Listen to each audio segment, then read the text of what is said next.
अस्सलाम वालेकुम। उम्मीद है आप खैरियत से होंगे। पिछले 2 लेक्चर्स में हमने कुछ कंप्यूटर के बेसिक्स समझे थे, फिर उसके बाद हमने स्टोरेज डिवाइसेस के बारे में डिस्कस किया था। तो आज उन्हीं की थोड़ी सी हमने फर्दर और प्रैक्टिस करनी है, और ये वो वाले एमसीक्यूज हैं जो मोस्ट इम्पॉर्टेंट एमसीक्यूज हैं। जब भी कंप्यूटर के बेसिक लेवल पे आपको कोई भी जो पेपर है वो आता है, तो उसमें ये वाले बेसिक एमसीक्यूज को समझना जो है वो ज़रूरी है, ताकि आप पेपर को इजीली सॉल्व कर सकें। तो वेरी फर्स्ट एमसीक्यूज है ALU। अब देखें, स्टार्ट पे हमने डिस्कस किया था कि हमारे पास होता है CPU, सेंट्रल प्रोसेसिंग यूनिट, जो क्या करता है, जिस तरह से हमारा ब्रेन है उसी तरह से कंप्यूटर के अंदर क्या है, सेंट्रल प्रोसेसिंग यूनिट है, जो क्या करता है, कंप्यूटर की तमाम एक्टिविटीज को कंट्रोल करता है। ठीक है, तो इस सेंट्रल प्रोसेसिंग यूनिट के 2 पार्ट होते हैं, एक होता है ALU और एक होता है CPU। ALU हमारे पास होता है अरिथमेटिक एंड लॉजिकल यूनिट।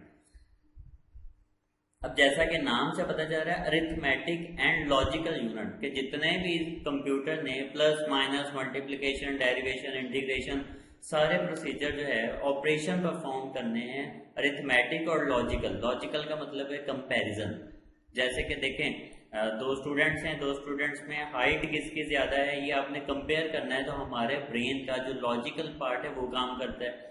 इसी तरह से CPU में भी लॉजिकल यूनिट होता है, जो क्या करता है, लॉजिस्ट बनाता है।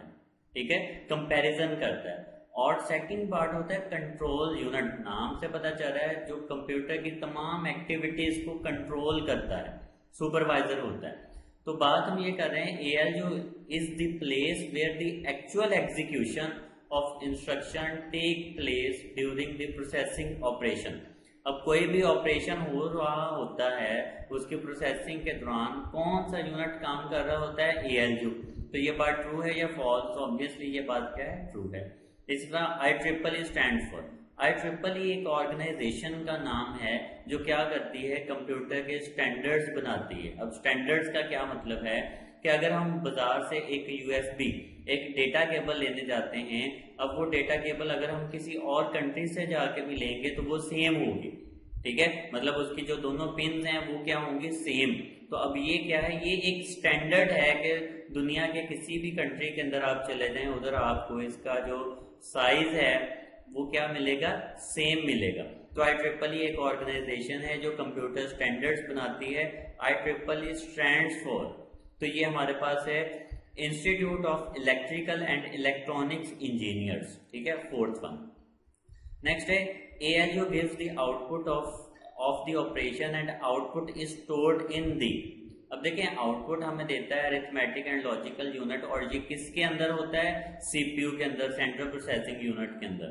और CPU के अंदर कल भी हमने डिस्कस किया था कि डेटा को होल्ड करने के लिए कौन सा एरिया यूज होता है, वो होता है रजिस्टर्स। ठीक है, नाम से पता चल रहा है रजिस्टर किस लिए यूज करते हैं, हम कोई भी नोट्स बनाने के लिए।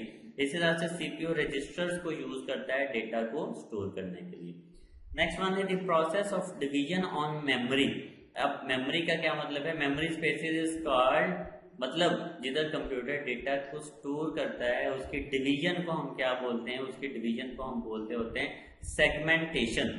सेगमेंट क्या होता है, एक पोर्शन होता है, और सेगमेंटेशन क्या है, उन पोर्शंस को डिवाइड करना सेगमेंटेशन कहलाता है। तो सेगमेंट्स के अंदर जो है वो डिवाइड होती है मेमोरी। देन है dash is the raw material. Raw material, खाम मटेरियल, मतलब जिस पे अभी प्रोसेसिंग नहीं की गई, वो कौन सा है। तो देखें, अब सपोज के आपके पास कॉलेज के अंदर, यूनिवर्सिटी के अंदर स्टूडेंट्स एडमिशन लेने आते हैं, तो आप उनसे फॉर्म फिल करवा के रखते रहते हैं। अब वो जो डेटा है वो क्या है, जो आपने इंफॉर्मेशन स्टूडेंट से ली है वो आपके पास रॉ फॉर्म के अंदर है। जब आप उनमें से स्टूडेंट FSC के अलहदा, BSc के अलहदा, MSc के अलहदा, BS के अलहदा अलहदा कर लेते हैं, तो वो क्या बन जाती है, वो आपके पास इंफॉर्मेशन बन जाती है।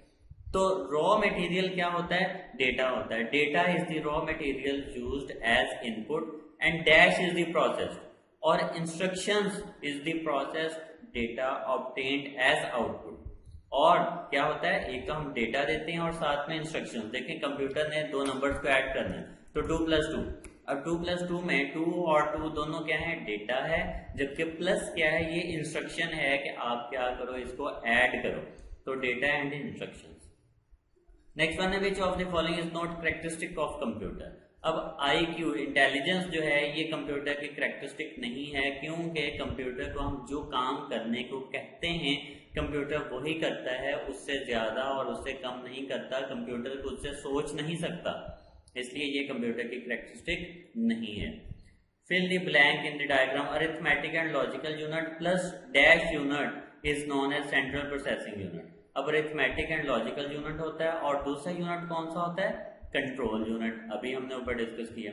इस तरह से the part of processor which contains hardware necessary to perform all the operation required by computer.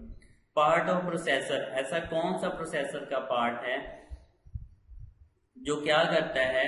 Contains hardware necessary to perform all operation, तमाम ऑपरेशन को परफॉर्म करने के लिए जिसके पास स्पेस होती है, किधर आके आप जो है वो ऑपरेशन परफॉर्म कर सकते हो, और वो प्रोसेसर का भी पार्ट है, CPU का भी पार्ट है। तो वो चारों में से कौन सा है? Obviously registers. इस तरह से what does MAR stands for. MAR का क्या मतलब है? Memory address register. ठीक है, रजिस्टर्स के आगे डिफरेंट हमारे पास टाइप्स हैं। मेमोरी एड्रेस रजिस्टर हम यूज करते हैं एड्रेसेस को स्टोर करने के लिए। ठीक है, जैसे कंप्यूटर में अगर आपने एक सॉन्ग रखा है, उस सॉन्ग का कोई नाम होगा और उसका कोई एड्रेस होगा, ठीक है, जिस एड्रेस पे वो पड़ा हुआ है। तो जब आप उस सॉन्ग को प्ले करते हैं तो MAR रजिस्टर के पास उसका क्या होता है? एड्रेस। इसी तरह से what does ASCII stand for. अब देखें, लैपटॉप में मैंने एक बटन प्रेस किया A। अब जब आप कीबोर्ड से A बटन प्रेस करते हैं तो इस A का कंप्यूटर में क्या जाता है? कोड, जिसको हम क्या बोलते होते हैं? ASCII code. तो ASCII code stands for American standard code for information interchange. ठीक है, ये क्या है? एक स्टैंडर्ड है जो इंफॉर्मेशन को कंप्यूटर के बिटवीन इंटरचेंज करने के लिए हम यूज करते हैं। ब्रेन ऑफ कंप्यूटर हमें अच्छे से पता है, सेंट्रल प्रोसेसिंग यूनिट, CPU को हम ब्रेन ऑफ कंप्यूटर कहते हैं। PC stand for. अब PC क्या होता है? Program counter. मतलब कंप्यूटर जो काम कर रहा है उसने उसको याद भी रखना होता है कि मैं ये वाला काम कर रहा हूँ और उसके बाद ये आना है। प्रोग्राम काउंटर क्या करता है? काउंट करता है कि कंप्यूटर कितने काम कर रहा है, कितने हो गए हैं प्रीवियसली जो है, अब इसके बाद कौन सा आना है। तो प्रोग्राम काउंटर एक पार्ट होता है CPU का जो क्या करता है? प्रोग्राम्स को काउंट करता है। इस तरह से what is the high speed memory between the main memory and CPU। Last time भी हमने डिस्कस किया था, CPU और मेन मेमोरी के दरमियान में एक और मेमोरी होती है जो उसकी स्पीड को बढ़ाती है, विच इज कैश मेमोरी। ठीक है, अगर आपने कैश मेमोरी का आइडिया नहीं है तो आप प्रीवियस वाला लेक्चर देख सकते हैं, उसमें हमने डिटेल में डिस्कस किया है। इस तरह से है any electronic holding place where data can be stored and retrieved later when required. तो अब इनमें से कौन सी इलेक्ट्रॉनिक या डिवाइस है या पार्ट है कंप्यूटर का? तो वो है मेमोरी, रैम, जिसके अंदर डेटा पड़ा होता है ताकि आप उसको बाद में भी यूज कर सकें। Which of the following is the fastest means of memory access by CPU। अब देखें, इनमें से कौन सा है जिसको CPU बहुत जल्दी एक्सेस कर लेता है? CPU के अंदर क्या होते हैं? रजिस्टर्ड से थोड़ा दूर, मतलब CPU से बाहर आके कैश मेमोरी और उसके बाद मेन मेमोरी। इसका मतलब है CPU के सबसे नजदीक कौन सा है? रजिस्टर्ड, जिसको वो फास्टेस्ट मीन्स है कि एक्सेस करने के लिए। उसके बाद dash is also called auxiliary storage. कल भी हमने डिस्कस किया था, प्राइमरी मेमोरी होती है और हमारे पास सेकेंडरी मेमोरी होती है। प्राइमरी मेमोरी में रैम वगैरह आती है, सेकेंडरी मेमोरी में हार्ड डिस्क आती है। तो हार्ड डिस्क को और सेकेंडरी मेमोरी को हम बोलते हैं auxiliary storage. The plug and play. Plug and play का ये मतलब है कि आप जस्ट कनेक्ट करो और उसको यूज कर लो। जिस तरह से USB है, USB आप लैपटॉप को अटैच करते हैं, मोबाइल को अटैच करते हैं और कॉपी कर लेते हैं डेटा। ये प्लग एंड प्ले है। ठीक है, तो plug and play storage devices that simply plugs the port of a computer. अब देखें, जिस तरह से चार्जिंग पोर्ट, मोबाइल के अंदर पोर्ट होती है, जिधर आप चार्जर लगाते हैं तो उसको हम क्या बोलते हैं? पोर्ट। तो plug in port of computer is known as flash drive. ठीक है, USB वो क्या होती है? USB या फ्लैश ड्राइव वो क्या है? प्लग एंड प्ले डिवाइस है आपके पास। What is USB stands for? USB का मतलब क्या है? तो USB का मतलब हमारे पास होता है यूनिवर्सल सीरियल बस। ठीक है, USB stands for। इस तरह से device similar to flash drive. USB की तरह की और कौन सी डिवाइस होती है, तो मेमोरी कार्ड हम पहले यूज करते रहे हैं, मेमोरी कार्ड में भी डेटा हम जो है यूएसबी की तरह स्टोर कर सकते हैं। इस तरह से these devices provides a means of communication between computer and outer world। अब कंप्यूटर और आउटर वर्ल्ड के दरमियान में कौन सी डिवाइसेस कम्युनिकेशन कराती है, जैसे मैं बोल रहा हूँ तो कंप्यूटर का माइक यूज हो रहा है, ठीक है, आउटपुट आ रही है तो कंप्यूटर की स्क्रीन यूज हो रही है, इसका मतलब है इनपुट आउटपुट डिवाइसेस जो हैं वो यूज होती है। इस तरह से है the IO devices are sometimes called peripheral devices. IO devices को हम पेरिफेरल डिवाइसेस भी कहते हैं because they surrounded the CPU and memory of the computer, ठीक है। तो आईओ डिवाइसेस को पेरिफेरल डिवाइसेस कहते हैं, ट्रू है या फॉल्स, तो आईओ डिवाइसेस को हम पेरिफेरल डिवाइसेस भी बोलते हैं। Identify the blank space. अब इधर शायद पिक्चर में क्लियर नजर ना आ रहा हो, इधर लिखा हुआ है इनपुट डिवाइस और क्या है, इनपुट डिवाइस के थ्रू कंप्यूटर में इनपुट आया डेटा, उसके बाद क्या है, डेटा होता है प्रोसेस और उसके बाद क्या होता है, सिंपली उसकी जो आउटपुट है वो आ जाती है। तो इनमें सेंटर में कौन सा पार्ट आएगा, सेंटर में हमारे पास आता है प्रोसेसर, जो क्या करता है, इसको प्रोसेस करता है इनपुट को और आउटपुट को, ठीक है। तो प्रोसेसर को हम यूज करते हैं इसके दरमियान। उसके बाद है what is GUI stand for. GUI का क्या मतलब है, कंप्यूटर में देखें हमारे पास ये बटन्स बने हुए हैं, इन पे हम क्लिक करके जो है वो काम कर सकते हैं। इसी तरह से फोल्डर्स हम बना लेते हैं, तो ये सारे ग्राफिकल यूजर इंटरफेस होते हैं, ठीक है। GUI stand for graphical user interface.